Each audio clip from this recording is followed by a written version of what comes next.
Christophe Galtier a été assez clair là-dessus. Il va y avoir un gros dégraissage au sein de l'effectif du Paris Saint-Germain. En cette période de solde, effectivement, il risque d'y avoir quelques joueurs qui ne seront peut-être pas forcément bradés, mais qui peuvent représenter une bonne affaire. Il y a également des joueurs qui seront fournis avec un barbecue, mais aussi avec des cœurs fragiles, et aussi peut-être des joueurs qui ont un coiffeur qui n'est pas forcément très compétent.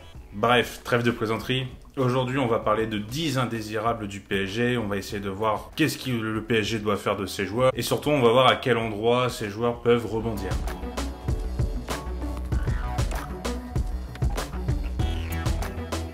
On a bientôt passé la barre des 1100 abonnés, donc merci beaucoup, vous êtes de plus en plus nombreux. Merci pour les retours sur la vidéo de Valence, qui ont été plus que bons. Je m'attendais pas à ce qu'il y ait autant de vues, de likes, donc vraiment merci beaucoup. À mon échelle, ça reste quand même vachement bien, donc vraiment, sincèrement merci, car c'est une vidéo qui m'a demandé beaucoup de temps.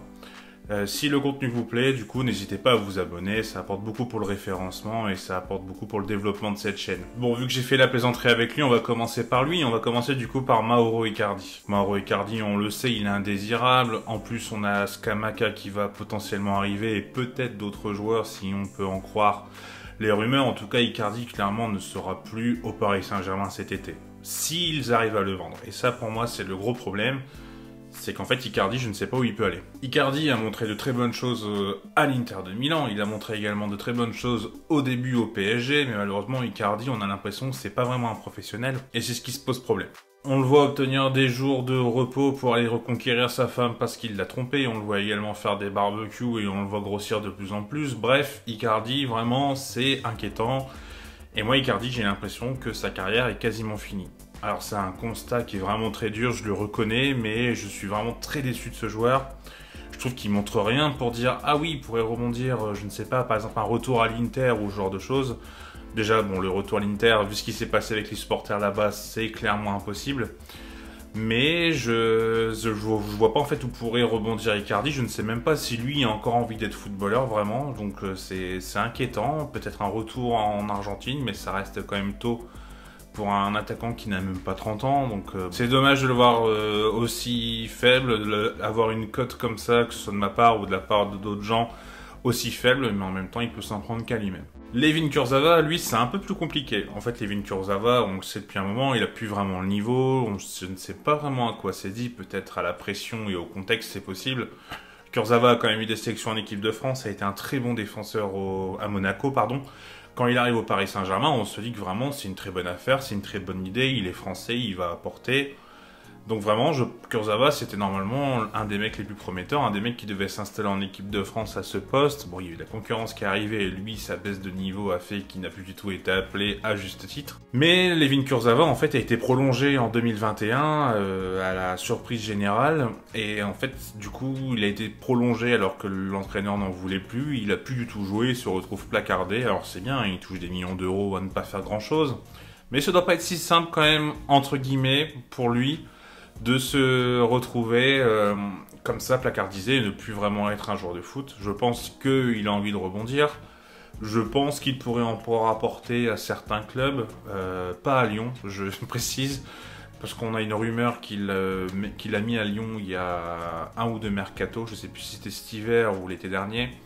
Mais non, à Lyon, il n'a pas le niveau et clairement, c'est pas le joueur qu'il faut à l'Olympique Lyonnais. Mais je pense, par exemple, si un gros club anglais, par exemple, met une grosse offre pour leur défenseur gauche Quentin Merlin, par exemple, bah, ça pourrait être intéressant d'avoir un Kurzawa à côté d'un Moussa Sissoko d'ailleurs qui est arrivé au milieu. Dans ce style de club, je pense qu'il pourra apporter des services ou également dans un bas de classement Première Ligue. Mais bon, voilà, Layvin Kurzawa, c'est quand même dommage de voir sa carrière. Et c'est un peu le constat que je vais avoir sur les noms qu'on va citer dans cette vidéo, c'est qu'il y avait quand même du potentiel, il y avait quand même du football, et malheureusement c'est vraiment décevant. Pour rester dans la défense, je vais parler de deux défenseurs centraux et je vais parler en premier de Abdou Diallo. Bah pour moi, Abdou Diallo, faut le garder. On parle beaucoup, Christophe Galtier en a parlé d'ailleurs mardi lors de la conférence de presse, la défense à 3 va sûrement être utilisée. Dans une défense à 3, on a donc Sergio Ramos qui, bon en fonction de son physique, mais je suis un peu sceptique là-dessus, sera normalement titulaire avec Marquinhos et Kimpembe. On a aussi potentiellement l'arrivée de Milan Skriniar, le défenseur de l'Inter Milan, et pour le coup, je le vois pas venir pour être remplaçant, surtout au prix de quasiment 70 millions alors qu'il n'a qu'un an de contrat. Clairement, ça c'est un investissement pour un joueur qui doit être titulaire, et puis il a énormément de talent, donc ce serait dommage de le mettre sur le banc. Mais ça fait que 4 défenseurs centraux, vraiment de très bon niveau, et je pense que Abdou Diallo, du coup, c'est pourquoi il doit rester au PSG. Moi, c'est un défenseur que j'aime beaucoup. C'est un défenseur que je trouve très intéressant, gaucher, qui a pas mal dépanné sur le côté gauche. C'est pas forcément son poste de prédiction, mais il a réussi à apporter quelques garanties, dirons-nous. Bon, là, dans un système à 3 défenseurs, donc ce sera plutôt un piston au lieu d'un défenseur gauche. Et là, pour le coup, Abdou Diallo sort complètement de sa zone de compétence. Mais voilà, Abdou Diallo, pour moi, je le garderai à Paris. Bon, lui, visiblement, voudrait partir, d'après ce que j'ai vu dernièrement, et ça se comprendrait, parce qu'effectivement, il lui faut du temps de jeu. Mais dans une saison où vraiment il y a énormément de matchs et une Coupe du Monde qui va se retrouver en plein milieu de saison, avoir un défenseur comme Abdou Diallo avec un bon état d'esprit, moi je trouve que c'est vraiment très utile dans l'effectif et c'est pourquoi je décide de le garder. À l'inverse de Thilo Kehrer. Thilo Kehrer, lui, clairement, je pense qu'à Paris, c'est fini. Malheureusement, il a été très mal utilisé. Il a peut-être été un peu surévalué également. 37 millions, hein, il est arrivé en provenance de Schalke, censé être un défenseur allemand très prometteur. Bon, en Allemagne, il a encore une bonne cote, hein, parce qu'il est encore pas mal sélectionné par Hansi Flick et également par Joachim Löw auparavant. Mais voilà, enfin, Thilo Kehrer, je pense qu'il n'apportera plus rien au Paris Saint-Germain, même si la défense à 3 pourrait également lui apporter pas mal de solidité. Je pense qu'il est plus à l'aise dans la défense à 3-4-2, mais bon, je pense que pour lui, l'histoire au PSG est finie, et puis le but, on le rappelle, c'est de dégraisser. Et Thilo Kehrer, il faut le vendre du coup dans un club allemand. Je pense qu'il pourrait par exemple à Francfort, je pense à ce club, avec Tuta et avec Ndika dans cette défense à 3. Je pense que Thilo Kehrer en troisième, ça pourrait être une très très bonne idée. Je suis persuadé qu'il pourrait se relancer et pouvoir faire taire les mauvaises langues. Si on passe au milieu de terrain, il y a un milieu moi que j'aime beaucoup, mais qui va être considéré comme indésirable, je pense à juste titre, c'est Leandro Paredes. Leandro Paredes, il faut savoir que j'aime plutôt bien la sélection argentine, donc je le connais depuis quelques années, et c'est vraiment un milieu moi que je trouve très intéressant, qui a une qualité de passe et une vision de jeu vraiment au-dessus de la moyenne, très clairement. Malheureusement, il a une agressivité qui est peut-être un peu trop débordante par moment, et ça, vraiment, ça lui rend pas service. Mais voilà, moi, Paredes, je pense que c'était vraiment un très bon joueur de foot. Il a montré quand même pendant quelques matchs au Paris Saint-Germain qu'il savait être très bon, mais il est vraiment très inconstant. Et je pense que le contexte parisien ne lui est pas favorable, et c'est pourquoi il doit quitter le club. En plus, du coup, au secteur du milieu de terrain, donc j'imagine un 3-4-3, voire un 3-4-1-2, je sais pas trop exactement ce que veut faire Christophe Galtier, mais voilà, donc il y aura que 2 milieux en place, et dans ce milieu, donc forcément avec des profils complètement différents, on s'entend. Je vais vous faire une liste de milieux, pas une liste de milieux qui ont le même profil, mais on a Verratti, on a Vitinha qui vient d'arriver, on a Danilo Pereira pour moi qui doit rester dans le côté un peu plus défensif. On parle potentiellement de Renato Sanchez, et on a également Idrissa Gueye. Et du coup, ça fait un peu trop de profils pour pouvoir jouer à deux au milieu, même si ça, je répète que c'est des profils un peu différents les uns les autres. Mais je pense que Paredes doit rebondir, il a 28 ans, il est encore, on va dire, jeune. Hein. Et voilà, moi je pense qu'il peut encore apporter à pas mal de clubs. Il a, je sais pas exactement où pour le coup, peut-être en Espagne, dans un club un peu comme Séville ou ce genre de choses. Je pense qu'il pourrait vraiment être intéressant. D'ailleurs, je suis en train d'imaginer un milieu Johan Jordan Paredes, ça peut être assez qualitatif. Mais ouais, c'est dommage. En vrai, c'est dommage pour Paredes, parce que moi, quand il est arrivé, je croyais beaucoup en lui, même si la somme et la provenance, il venait du Zénith Saint-Pétersbourg, ça pouvait être surprenant, mais je croyais beaucoup en lui, et bah malheureusement, ça n'a pas forcément fonctionné, et c'est vraiment dommage. Donc vous l'aurez compris, si je dis qu'il y a trop de gens au milieu, forcément, derrière, bah, je l'écarte. Ander Herrera, sa meilleure passe, malheureusement, c'était au Bois de Boulogne. Et du coup, il n'a plus rien à faire à dans l'effectif du Paris Saint-Germain. Ander Herrera, c'est un mec, je pense, qui a un bon état d'esprit. On le voit notamment, c'est peut-être un détail pour vous, mais ça veut dire beaucoup. Je voulais pas citer France Gall, mais je l'ai fait. Mais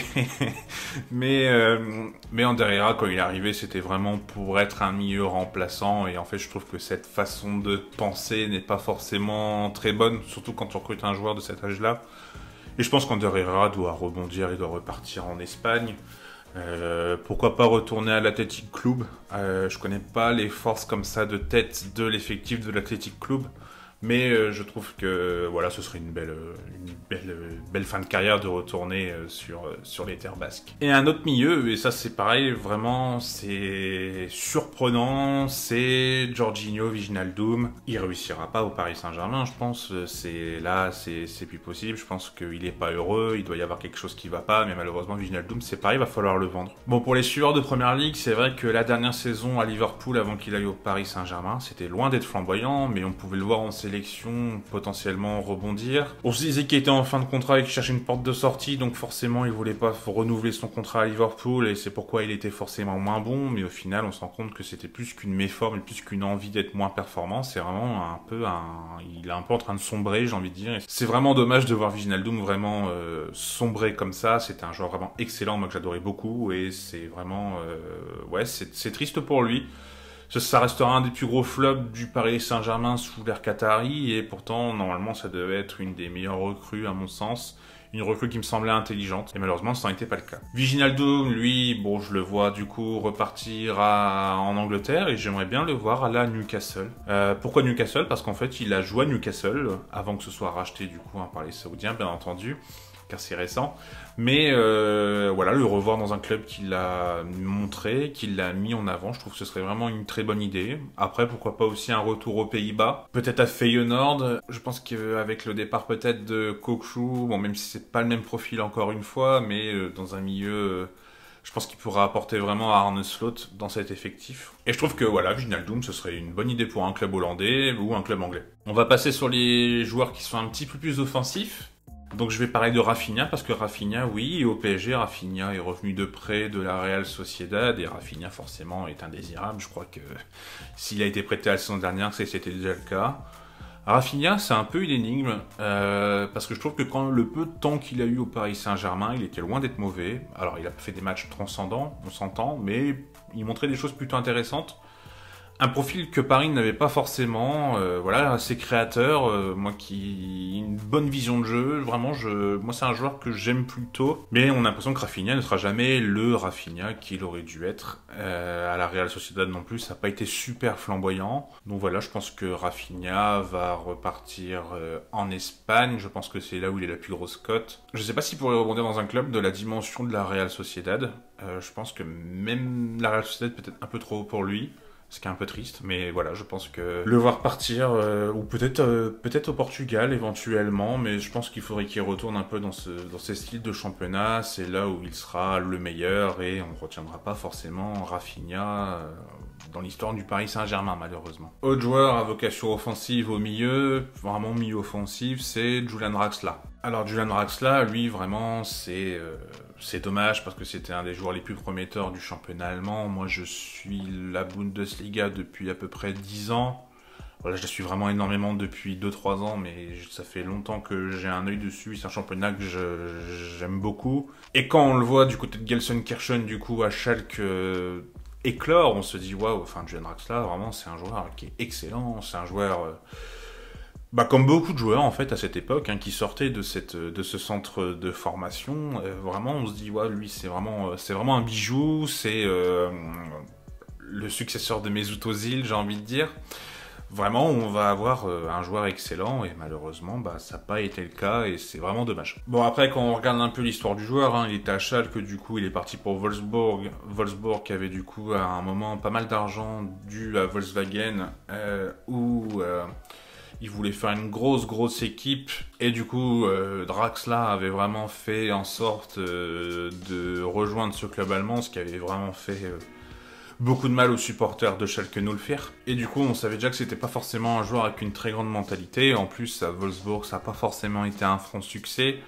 Paris mise dessus, je peux le comprendre, mais prendre un joueur comme ça et le mettre pas forcément titulaire et le mettre du coup en remplaçant, c'est pareil, c'est pas ce genre de joueur qu'il faut, enfin c'est pas le genre de joueur avec cette mentalité qu'il faut dans une rotation en fait, tout simplement.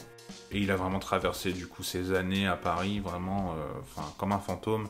C'est triste, c'est un joueur qui a vraiment énormément de talent, je pense qu'il aurait dû avoir une carrière largement meilleure parce que vraiment il a quelque chose, il a du football. Il n'est pas encore trop tard pour lui, peut-être qu'il va rebondir quelque part. Je pense en Allemagne forcément, le raccourci est assez rapide, mais je le vois performer en Allemagne. Je sais pas vraiment dans quel club, là, comme ça, en réfléchissant, en parlant avec vous rapidement. Enfin, si, je vois très bien, par exemple, que Mainz aurait besoin d'un 10, mais est-ce que Draxler est accessible pour eux? Ça, c'est loin d'être une certitude.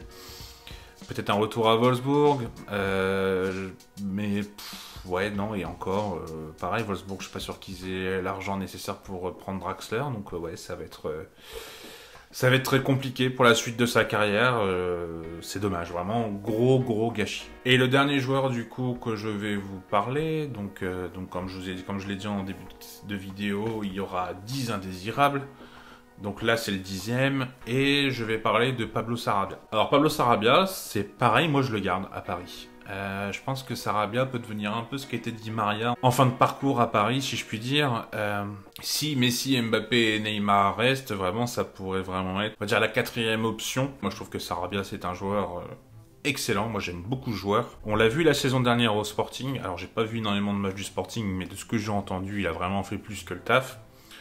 C'est un joueur qui avait fait des excellentes saisons également avec Séville. Enfin, vraiment, on le voit aussi en sélection espagnole où il fait plutôt des bons matchs. Vraiment, Sarabia, c'est un joueur qui est excellent, qui a des qualités qui ne vont pas forcément avec le foot moderne parce que le football, il a changé. Mais voilà, moi je trouve que Sarabia, c'est vraiment une très grosse vision de jeu, une intelligence de jeu qui me plaît énormément, une qualité de passe. Donc quand je dis qu'il a pas des qualités par rapport au foot, c'est parce que c'est un joueur qui joue plutôt sur une aile et qui n'est pas forcément très rapide et très imposant.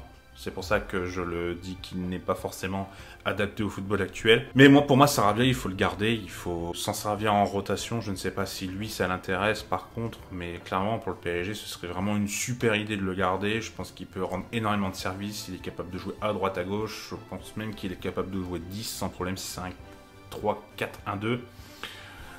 Vraiment, moi, Sarabia, je le garderai. Je ferai tout pour le garder en tout cas. J'espère que cette petite vidéo vous a plu. J'ai eu cette idée de vidéo là comme ça, je me suis dit, allez, je la tourne comme ça, un peu en improvisation. Dites-moi vous ce que vous pensez. Il y a des joueurs que j'ai pas cités. Je pense à Ron Bernat, je pense à Danilo Pereira. Pour moi, je les garde, même si Bernat, si on trouve une solution pour le remplacer. Je pense à Rafael Guerreiro, par exemple, qui pourrait devenir la doublure de Nuno Mendes. Effectivement, Bernat, il faudra le vendre. Mais là, comme ça, dans l'absolu, il me semble pas indésirable. Danilo Pereira, moi, je le trouve pas mauvais. Bon, par contre, il faut arrêter de le faire jouer en défense centrale, même si on passe en 3-4-3, clairement, ça pourrait être une solution en défense centrale. Voilà, dites-moi, vous, ce que vous pensez des indésirables. Est-ce que vous pensez qu'ils vont tous quitter le club? Est-ce que vous êtes d'accord avec moi ou pas? Est-ce qu'il y a des joueurs pour vous qui doivent rester ou non à Paris? Et si c'est le cas, vraiment dites-moi dans les commentaires, il n'y a aucun problème. Je lis tous vos commentaires, je réponds pas forcément à tous. Parce que je fais beaucoup de trucs à côté. Mais je les lis en tout cas, donc n'hésitez vraiment pas. En tout cas, si cette vidéo vous a plu, n'hésitez pas à aimer la vidéo. N'hésitez pas du coup à vous abonner également. Et moi, je vous dis à très bientôt. Tchuss!